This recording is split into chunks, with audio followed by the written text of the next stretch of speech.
आपका भाग्य है कि अगर आपका सांसद अगर हिंदू है तो आपका मंत्री जो है कि मुसलमान है, लेकिन ये दोनों के दोनों निकम्मे हैं। भाजपा की नीति रही है देश को बांटने की। बिहार के अगर स्वास्थ्य व्यवस्था पर तो हमारे खुद के स्वास्थ्य मंत्री को नहीं भरोसा है। उनकी खुद की वाइफ का नॉर्मल जो है डिलीवरी होता है जाकर के दिल्ली में। नीतीश जी जो है वो अपना आंख बनवाने गए थे दिल्ली।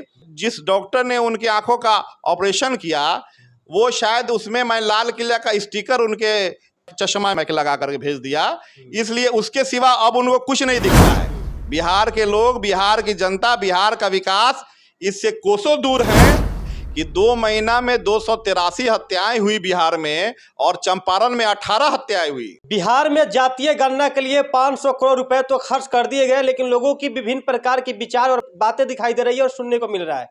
कुछ लोग कह रहे हैं कि जातीय गणना से बहुत फायदा हुआ है, कुछ लोगों को लग रहा है कि फिजूल में बिहार सरकार जो है 500 करोड़ पैसों का 500 करोड़ रुपए को जो है कहीं बर्बाद कर दिया है। इसी मुद्दे पे बात करने के मेरे साथ में जो शख्स मौजूद है, किसी परिचय का मुहताज नहीं है। आप इनका बहुत सारा वीडियो और इंटरव्यू जो मेरे चैनल पर देखे होंगे।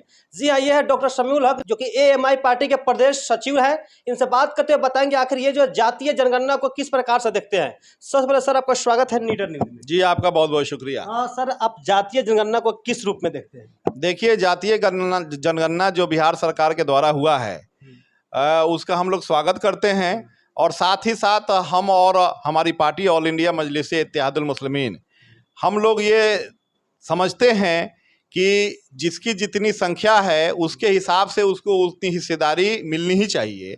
और जातीय जनगणना में चूँकि हमारा परसेंटेज 18% लगभग है, तो उस हिसाब से हमको कम से कम एक डिप्टी CM हम लोगों की मांग है। ज़रूरी नहीं है कि वो MIM का लोग हो, लेकिन हमारा एक मुसलमान उप मुख्यमंत्री होना ही चाहिए। जी। कहा जाता है जितनी आबादी उतनी हिस्सेदारी, हमेशा से कहा जाता है, लेकिन आपने कहा कि बिहार में जो लगभग 18% मुस्लिम समुदाय के लोग हैं, यानी अल्पसंख्यक, तो उनके लिए यहाँ की जो मौजूदा सरकार है, क्या कभी जैसे मान लीजिए RJD है या जो महागठबंधन की टीम है, ये लोग कहते हैं कि हम लोग AMY समीकरण मिला दे, लाइक मतलब मुसलमान और यादव को मिलाने का काम करते हैं, तो क्या किसी मुसलमान को आज तक इन्होंने उप मुख्यमंत्री क्यों नहीं बनाया सर, क्या कहेंगे? देखिए, जो लोग भी ऐसे समीकरण का दावा करते हैं, वो चाहे हमारे माननीय मुख्यमंत्री महोदय हो, चाहे माननीय उप मुख्यमंत्री महोदय हो, उन लोगों का ये झूठा दावा है। अगर उनका दावा अगर सच्चा रहता तो मोदी सरकार से जो लड़ने के लिए गठबंधन हुआ उसमें से हमको और जो है कि दलित भाइयों को बाहर का रास्ता में ही रोका गया, जबकि हम लोग साथ में आने को तैयार थे और भाजपा के खिलाफ हम लोग लड़ने को तैयार थे।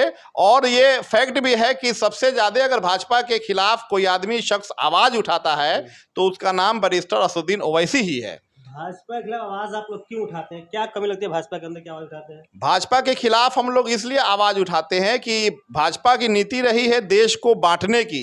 हिंदू और मुसलमान को जो है कि नफरत की राजनीति कर अलग अलग जो है करने की जो है, इसके हम लोग खिलाफ हम लोग आवाज उठाते हैं।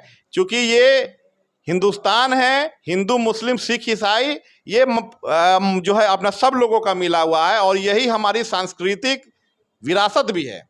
तो हम लोग शुरू से उसके खिलाफ रहे हैं और इंशाल्लाह आगे भी रहेंगे। नीतीश जी जो हैं, इनके बारे में कोई सटीक भविष्यवाणी हो नहीं सकती है कि ये कब तक राजद के साथ रहेंगे।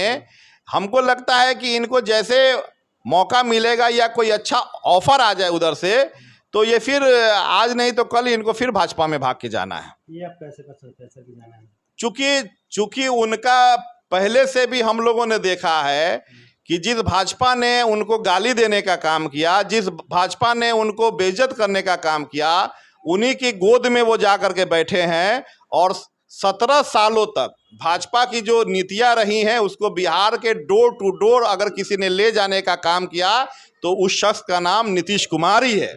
जी, नीतीश कुमार तो महागठबंधन के साथ जुड़ के खुद को प्रधानमंत्री बनने तक भी सपना देख रहे हैं, और आप कह रहे हैं कि भाजपा में चले जाएंगे। प्रधानमंत्री ये बनने का उनका सपना है, जो कि नीतीश जी की आंख बीच में जो है खराब हो गई थी, इस बीच में वो फिर वहां दिल्ली गए थे। बिहार की स्वास्थ्य व्यवस्था नहीं, बिहार के अगर स्वास्थ्य व्यवस्था पर तो हमारे खुद के स्वास्थ्य मंत्री को नहीं भरोसा है। उनकी खुद की वाइफ का नॉर्मल जो है डिलीवरी होता है जाकर के दिल्ली में। और नीतीश जी जो हैं वो अपना आंख बनवाने गए थे दिल्ली।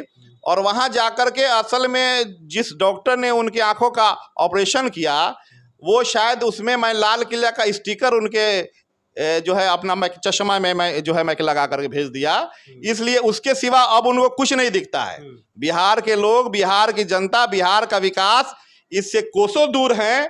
और मैं आपको ये साबित कर दूं कि पिछले 5 महीना में उन्होंने 8 मीटिंग की और उस मीटिंग का उद्देश्य सिर्फ एक ही था कि ऑल इंडिया मजलिस-ए इत्तेहादुल मुस्लिमीन को बिहार में फैलने से रोका कैसे जाए।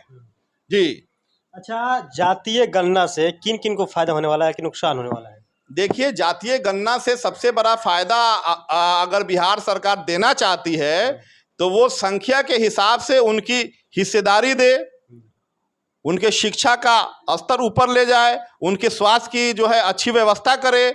लेकिन जिस मुख्यमंत्री को, जिस स्वास्थ्य मंत्री को अपने बिहार के डॉक्टरों पर ही भरोसा नहीं है, वो हमको नहीं लगता है कि इससे आगे कुछ सोच भी सकते हैं। तो आपने कहा कि जातीय गणना के बाद जिसकी जितनी आबादी उतनी हिस्सेदारी, क्या लगता है कि मुसलमान की बात करें तो 18% है, क्या उनको अपनी हिस्सेदारी मिल पाएगी कि नहीं मिल पाएगी इस बार? अगर नहीं मिल पाएगी तो हम लोग वो कौम है कि हम लोग हक अपना छीन करके भी लेना जानते हैं। जी, शायर ने भी कहा है कि ये हकीकत है अपनी मर्जी से, हक दिया है ना कोई देता है, यही होता है हर ज़माने में, जिसको ताकत है भर के लेता है। तो बिहार का मुसलमान कहीं से कमज़ोर नहीं है और वो अपना हक लेना जानता है अच्छी तरह से। सर, आपने शुरुआती दौर में ये कहा कि कहीं ना कहीं मुसलमान की आबादी ज़्यादा है और उसका हिस्सेदारी की बात नहीं की जाती है, लेकिन आप देखते हुए किस प्रकार से नीतीश कुमार जी हों या फिर तेजस्वी यादव हो या फिर तेजस्वी यादव के पिता श्री लालू प्रसाद यादव हो, जब भी वो देखते हैं कि जब रमज़ान का मौका आता है, ईद का मौका आता है, बकरीद का मौका आता है, वो लोग माथे में टोपी लगा के जाकर शरीक हो जाते हैं। फिर आपने कैसे कहा कि वो लोग मुसलमान के नेता नहीं है, मुसलमानों के लिए काम नहीं कर रहे हैं? अगर मैं कहता हूँ कि रोज़ा हम रहें और अफ्तार आप खाएं तो ये आप कहीं से रोज़ेदार नहीं हैं। रोज़ेदार होने के लिए रोज़ा रखना ज़रूरी है। वो लोग सिर्फ जो है अफ्तार खाते हैं और माने खजूर खाते हैं, वो लोग रोज़ा नहीं रखते। दूसरी चीज़ है कि नीतीश जी ने जमा खान साहब को जो मंत्री बनाया वो इसलिए बनाया कि जमा खान साहब बहुजन समाज पार्टी से जीत के आए हुए थे, तो इसलिए उनको लालच दिया गया कि आप अगर हमारे पार्टी में रहेंगे तो आपको मंत्रालय मिलेगा, पार्टी में अगर नहीं रहेंगे तो आप वैसे ही रहिए, बाहर रहिए। तो ये लोग लालची टाइप के लोग हैं। हम लोग उनको जमा खान नहीं, हम लोग उनको पैजामा खान बोलते हैं। तो ये लोग अपना लालची टाइप के लोग हैं। और रह गई राजद की बात, तो राजद सरकार ने जो अपने मंत्रियों का विस्तार किया, एक तो हमारे शाहनवाज साहब हैं जिनको गद्दारी का उनको इनाम जो है उन लोगों ने अपना सौंपा, और ये 2 जो हमारे मंत्री हैं, एक डॉक्टर को इन्होंने विधि जो है मंत्रालय दे दिया और एक हमारे मंसूरी समाज के लोग हैं। और हमको नहीं लगता है कि अपने मंत्रालय में उनसे कुछ खास हो पाएगा, क्योंकि उनको ये समझने ही में वक्त लग जाएगा कि आखिर इसमें हमको क्या क्या आगे काम करना है। आप हमेशा विधि मंत्री के अगेंस्ट में बात क्यों करते हैं, क्या रीजन है सर? विधि मंत्री के अगेंस्ट में हम लोग इसलिए बात करते हैं कि बिहार के हमारे माननीय मंत्री हैं और बिहार की विधि की जिम्मेवारी उन पर है। मुझे अफसोस होता है कि अभी ढाका में एक बजरंग दल के एक छोटे से नेता के द्वारा एक ऐसा भाषण दिया गया जो कहीं से किसी भी जात को और किसी भी धर्म के लोग को मान नहीं है, और अब तक उन पर FIR नहीं हुआ। तो आप विधि मंत्री का विरोध इसलिए कर रहे हैं क्योंकि अभी तो चंपारण में भी बहुत सारी हत्याएं हो रही है, बहुत चीज हो रहे हैं, लेकिन उनके द्वारा कुछ नहीं किया जाए, इसलिए विरोध करते हैं? हम लोगों ने धरना भी दिया था, और हम लोगों के पास आंकड़ा है कि 2 महीना में 283 हत्याएं हुई बिहार में, और चंपारण में 18 हत्याएं हुई। जी, और शर्म की बात है कि विधि मंत्री हैं और उनका कोई इस पर जो है न कहीं से उन्होंने संवेदनाएं भी उनके द्वारा हुई। और विधि मंत्री के गांव के क्षेत्र में आप लोगों ने भी उसका रिपोर्टिंग किया है। विधि मंत्री के गांव से 1.5 किलोमीटर दूर में हिंदू और मुसलमान के बीच में जो है झगड़ा हुआ, वहां जो दंगे का रूप देने की जो है साजिश की गई, उस पर उनका एक बयान तक नहीं आया, मिलने तक नहीं गए। उन्होंने देखा तक नहीं कि यहाँ के जो है कि मुसलमान कैसे हैं और यहाँ के अपना हिंदू कैसे हैं। वो तो सबके मंत्री हैं, उनको जाना चाहिए, लोगों को अपना समझाना चाहिए, उनको अपने प्रशासन की अच्छी व्यवस्था वहाँ करनी चाहिए। लेकिन उन्होंने प्रशासन को इसलिए लगाया कि जो कुछ यूट्यूबर थे उनको वो रोके कि नहीं, ये न्यूज़ बाहर नहीं जाए ताकि सरकार की बदनामी नहीं हो। जी। लेकिन वहां पे कहे तो बीजेपी के सांसद संजय जायसवाल जितवाए हुए थे सर। बीजेपी के सांसद आए थे, वो सिर्फ एक ही पक्ष के पास गए थे। मैं ये पूछना चाहता हूं मैं कि संजय जी से कि क्या वो मैं जो है मैं कि मुसलमानों के सांसद नहीं थे? अगर वो कहीं एक पक्ष में गए तो उनको दूसरे पक्ष की भी बात जाकर के सुननी चाहिए थी और दोनों के बीच में एक बीच का रास्ता रखना चाहिए था, एक अपना सामाजिक रास्ता रखना चाहिए था। मैंने बार बार मैंने कि वहाँ के जो है मैं कि लोगों से कहा कि आपका भाग्य है कि अगर आपका सांसद अगर हिंदू है तो आपका मैं कि मंत्री जो है मैं कि मुसलमान है, लेकिन ये दोनों के दोनों निकम्मे हैं। अगर दोनों अच्छे होते तो दोनों उस क्षेत्र में हाजिर होते और वहाँ के सभी अच्छे लोगों को बैठा करके ये मामला घंटे 2 घंटे का काम था, लेकिन इसको इन लोगों ने इसलिए छोड़ा ताकि चुनाव का माहौल बनाया जा सके। जी। एक तो शमीम साहब मिलने नहीं गए, दूसरे रूप में अगर देखें तो संजय जायसवाल साहब आए हुए थे, लेकिन आते ही उन्होंने एक पक्ष से ही बात किया।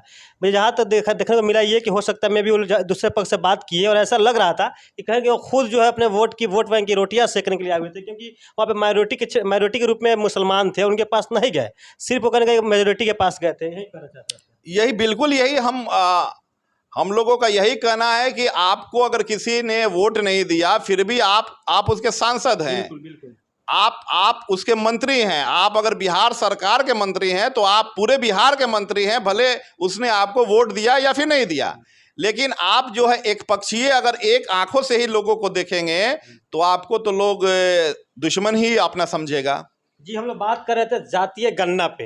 आपने कहा कि 18% के करीब मुसलमान की आबादी है, तो ये बताइए कि मुसलमानों के लिए आपकी पार्टी क्या करेगी? कि एआईएम जो है कहने के मुसलमानों की पार्टी है, मुसलमानों के हक की बात करती है, तो आपकी पार्टी मुसलमानों के लिए क्या करेगी? बिहार के मुसलमान जो है आरजेडी में जाएगा या फिर आपके पार्टी के साथ खड़े होंगे? इसके लिए आप लोग क्या करने वाले हैं? बिहार के सिर्फ मुसलमान ही नहीं, बिहार की दलित और बिहार के जो पिछड़े और शोषित वर्ग हैं, इनको लेकर के हम लोग थर्ड फ्रंट की तैयारी में हैं और हम लोग जानते हैं और जनता भी इस चीज़ को अपना जान चुकी है कि ये एनडीए और आईएनडीआईए ये दोनों एक ही सिक्का के 2 पहलू हैं। ये दोनों का एक ही रूप है और दोनों ने जनता को ठगा है।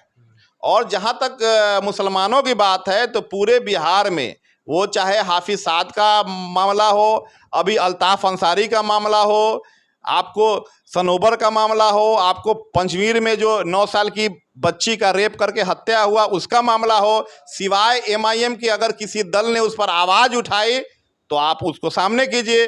बिहार शरीफ 3 दिनों तक जलता रह गया। बिहार का दूसरा सबसे बड़ा मदरसा आग के वहाँ अपना हवाले हो गया। नीतीश जी तो डोनेट भी किया ना पैसा नीतीश जी एमआईएम की आवाज़ पर उन्होंने खौफ से कि वहाँ के जो है मैं कि मुसलमान इसी में लालच में मेरे साथ रहे हैं, वरना आज तक उनका गृह जिला था। नीतीश जी क्या वहाँ जा कर के देखे थे क्या क्षेत्र में? और जब हमारे अध्यक्ष जो है अख्तरुल ईमान साहब गए तो वहाँ के प्रशासन के द्वारा उनको रोका गया, जबकि वो दंगे के 5वें दिन गए थे। तो वहाँ मैं डीएम साहब ने कहा कि लॉ और एंड ऑर्डर यहाँ का जो है खराब हो जाएगा, तो उनको रोकने की कोशिश की गई, लेकिन हम लोग रुकने वाले लोग नहीं थे। हम लोग फिर वहाँ से वापस आए और फिर हम लोग गए वहाँ, और जाने के बाद हम लोगों ने वहाँ हिंदू और मुसलमान हम लोग अपना दोनों जगह से, और जो भी वहाँ पीड़ित लोग थे उन लोगों को हम लोगों ने अपनी ओर से आर्थिक सहायता की। और आप लोग देख सकते हैं, आप लोग सोशल मीडिया पर भी जा करके देखिए, नीतीश जी हो चाहे राजद के लोग हो, पटना से वहाँ की दूरी 70 किलोमीटर थी और उनको 70 मिनट लगना चाहिए था वहाँ जाने में, लेकिन वो लोग 70 दिन भी वहाँ नहीं गए। तो फिलहाल मेरे साथ एमआईएम के प्रदेश सचिव डॉक्टर शमीउल हक साहब थे। इनकी बातों को लेकर आप सभी अपना राय, अपना प्रतिक्रिया जो है कमेंट बॉक्स में बताइएगा, और ऐसा ही अपडेट पाने के लिए बने हमारे साथ। बहुत बहुत धन्यवाद। मिलते हैं इस तरह के साथ। जय हिंद, जय बिहार।